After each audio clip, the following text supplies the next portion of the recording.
Assalamualaikum warahmatullahi wabarakatuh. Perkenalkan, nama saya Gia Nurul Syafira dari kelas 11 MPLB 2. Di sini saya akan menjadi moderator dari kelompok 6. Anggota kelompok saya sendiri ada Usna Nurdiana, Salwa Aulia Rahma, Putri Melina, dan juga Sahnasius Nidar. Surat dan macam-macam surat. Menurut Sedianingsih 2010, penanganan surat adalah kegiatan surat keluar dan masuk yang meliputi penerimaan, pencatatan, pengarahan, pendistribusian, pemrosesan lebih lanjut, dan pengiriman surat keluar. Macam-macam surat ada 4. Yang pertama ada surat biasa, yaitu surat yang mengandung informasi hal-hal umum.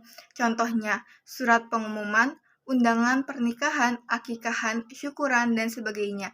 Yang kedua ada surat penting, yaitu surat yang mengandung nilai sejarah, administratif, hukum, politis, dan dibutuhkan dalam waktu jangka lama.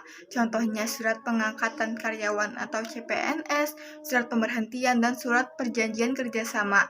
Yang ketiga ada surat rahasia, yaitu surat yang hanya boleh disampaikan kepada orang atau alamat yang dituju.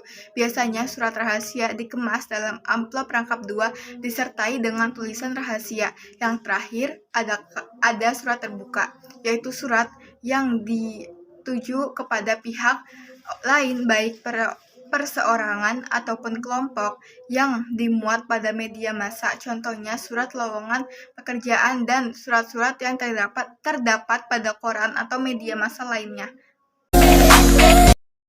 Satu, arsip dinamis adalah arsip yang masih digunakan secara langsung dalam kegiatan perkantoran sehari-hari. 2. Arsip statis adalah arsip yang tidak digunakan secara langsung dalam kegiatan perkantoran sehari-hari.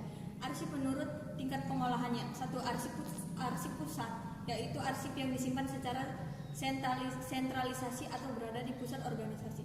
2. Arsip unit, yaitu arsip yang berada di unit-unit organisasi. Arsip berdasarkan tingkat keahliannya. 1. Arsip asli, yaitu dokumen yang langsung terkena hentakan mesin ketik, cetakan printer, tanda tangan, legalisasi atau dokumen utama. 2. Arsip tembusan, yaitu dokumen kedua, ketiga, dan seterusnya yang dimana proses pembuatannya bersama dokumen asli namun ditunjukkan pada pihak selain penerima dokumen asli. 3. Arsip salinan, yaitu dokumen yang proses pembuatannya tidak bersama dengan dokumen asli namun memiliki kesesuaian dengan dokumen asli. Arsip menurut kekuatan hukum. 1. Arsip autentik, yaitu arsip yang diaturnya terdapat tanda tangan asli dengan tinta sebagai tanda tangan keusahaan dari sisi kekuatan hukum. 1. Arsip autentik, yaitu arsip yang di atasnya terdapat tanda tangan asli dengan tinta sebagai tanda keabsahan dari sisi arsip yang bersangkutan. 2. Arsip tidak autentik, yaitu arsip yang di atasnya tidak ada tanda tangan asli dengan tinta. Arsip menurut subjek atau isinya. 1. Arsip kepegawaian, contohnya seperti daftar riwayat hidup pegawai. 2. Arsip keuangan, contohnya seperti laporan keuangan. 3. Arsip pemasaran, contohnya seperti surat penawaran. Arsip menurut bentuk dan wujud fisiknya. 1. Surat, contohnya naskah perjanjian. Arsip menurut nilai gunanya. 1. Arsip bernilai informasi, contohnya seperti pengumuman. 2. Arsip bernilai administrasi, contohnya surat keputusan. 3. Arsip bernilai hukum, contohnya laporan tahuan akta kelahiran. 4. Arsip bernilai sejarah, gambar, foto, dan juga peristiwa. 5. Arsip bernilai ilmiah, contohnya seperti hasil penelitian. 6. Arsip bernilai keuangan, contohnya seperti nota penjualan dan juga kwitansi. 7. Arsip bernilai keuangan, contohnya nota penjualan dan juga kwitansi. 7. Arsip bernilai pendidikan, contohnya seperti kurikulum. Surat masuk dan surat keluar menurut Sedianingsih adalah hal-hal yang meliputi penerimaan, pencatatan, pengarahan, pendistribusian, proses lebih lanjut, dan juga penerimaan surat keluar. Perbedaan surat keluar dan surat masuk adalah semua jenis surat yang masuk dalam suatu instansi lain maupun perorangan, baik diterima dari kantor pos maupun dari kurir yang membawa buku ekspedisi. Surat keluar adalah surat yang sudah lengkap, ada nomor, tanggal, dan juga sudah berstempel. juga sudah ditandatangani. Mengapa surat masuk dan surat keluar harus dikelola dengan baik? Karena surat masuk dan surat keluar harus ditandatangani terlebih dahulu dan dikelola dengan baik, karena itu adalah suatu proses pencatatan bisnis dari suatu perusahaan tersebut. Adalah basis data atau sekumpulan data yang dikelola sedemikian rupa sesuai ketentuan tertentu dan saling berhubungan supaya mudah dikelola. Pengelolaan database memudahkan setiap orang untuk mencari, menyimpan, dan menghapus informasi. Fungsi database mengelompokkan data dan informasi, memudahkan identifikasi data, memudahkan akses simpan pembaharuan, menjaga kualitas data yang diakses agar sesuai yang diinput. Database memudahkan pencarian dan lebih cepat. Jenis-jenis database. Operasional database berfungsi sebagai tempat untuk mengelola data dinamis secara tem. Contohnya JSON merupakan format file yang menggunakan teks untuk melakukan pengiriman data. Contohnya data warehouse. Database jenis ini digunakan untuk analisa dan pelaporan data.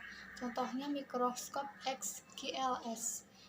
Yang kedua contohnya relational database adalah basis data relasional yang merupakan basis data untuk mengorganisir sesuai model hubungan data. Contohnya MySQL. Pengertian database menurut para ahli. Pengertian database menurut para ahli, menurut Indrajani adalah kumpulan data yang saling berhubungan secara logis dan didesain untuk mendapatkan data yang dibutuhkan oleh suatu organisasi. Menurut Connolly dan Begg, adalah sebuah kumpulan data yang secara logis terkait dan dirancang untuk memenuhi suatu kebutuhan informasi dari sebuah organisasi. CJDAT adalah koleksi data operasional yang sengaja disimpan dan juga dipakai oleh sistem aplikasi dari suatu organisasi. Microsoft Access adalah program aplikasi yang berbasis data komputer relasional yang diperuntukkan bagi perusahaan yang masih terbilang kecil sampai menengah. Microsoft Access sendiri memiliki tugas untuk mengolah database. Database adalah kumpulan data yang teratur dan terstruktur. Database ini nanti akan diolah secara khusus untuk menjadi sebuah informasi yang menarik. Manfaat Microsoft Access itu ada dua. Yang pertama, mengefektifkan tenaga dan mengefisienkan waktu. Yang kedua, memudahkan pekerjaan yang memberatkan terutama dalam pengolahan database. Utama di Microsoft Access itu ada 5. Yang pertama, fitur query, berfungsi untuk mengubah, menampilkan, menghapus, dan menganalisa data dan lain sebagainya. Yang kedua, fitur form, berfungsi untuk memeriksa, membuat, dan memperbaharui data. Yang ketiga, fitur report, berfungsi untuk menampilkan data dan mencetak data yang telah dibuat. Yang keempat, fitur makro, berfungsi untuk menyimpan seluruh perintah yang berkaitan dengan database yang telah dibuat dengan otomatis. Yang terakhir atau yang kelima adalah fitur middleware, berfungsi sebagai tempat untuk menyimpan pemrograman terhadap beberapa aspek yang ada di Microsoft Access. Fungsi Microsoft Access ada 3 loh. Yang pertama dalam bidang bisnis. Program aplikasi ini sangat memudahkan pekerjaan dalam bidang bisnis. Contohnya pembuatan laporan keuangan, keuntungan, dan juga gaji untuk karyawan. Yang kedua, dalam bidang pendidikan. Seseorang yang biasanya bertugas untuk mengolah database di sekolah adalah admin sekolah. Admin sekolah ini sangat bertanggung jawab loh untuk terkait mengenai data sekolah. Contohnya itu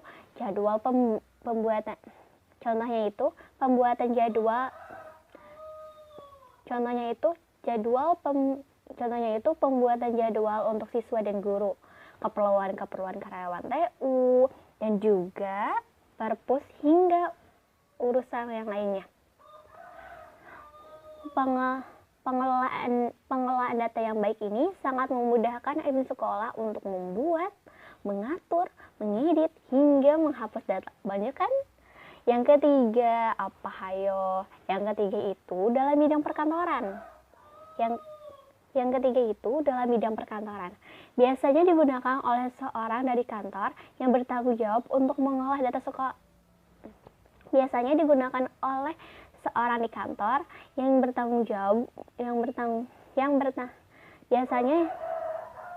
biasanya digunakan oleh seseorang yang bekerja di kantor yang sangat bertanggung jawab untuk mengelola database.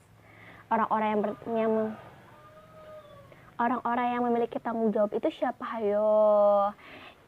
Orang-orang itu adalah sekretaris, administrasi keuangan, dan lain sebagainya.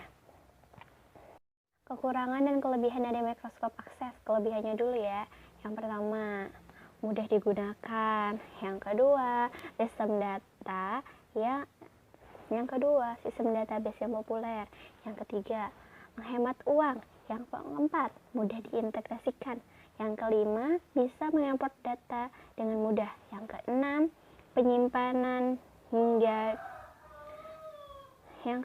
penyimpanan data hingga 2 GB. Kekurangannya dari Microsoft Access ini cuma ada 3. Yang pertama, kapasitas penyimpanan yang terbatas karena hanya 2 GB yang cocok untuk perusahaan yang masih terbilang kecil hingga menengah. Yang kedua, multi penggunaan yang terbatas. Hanya 225 orang secara bersamaan, namun batas multi yang sebenarnya adalah 10-80. Yang terakhir, APK ini juga berbayar loh. Jadi kesimpulan dari Microsoft Access yang telah saya jelaskan tadi, yaitu Microsoft Access adalah program aplikasi pengolahan database yang biasa digunakan untuk merancang, membuat, dan mengolah berbagai jenis data. Ada banyak manfaat yang bisa didapatkan dari aplikasi ini, yaitu memberikan efektivitas kerja dan mengefisienkan waktu dalam menganalisa data untuk pembuatan data laporan yang biasa digunakan dalam perusahaan yang masih terbilang kecil sampai menengah. Sekian dari saya, terima kasih.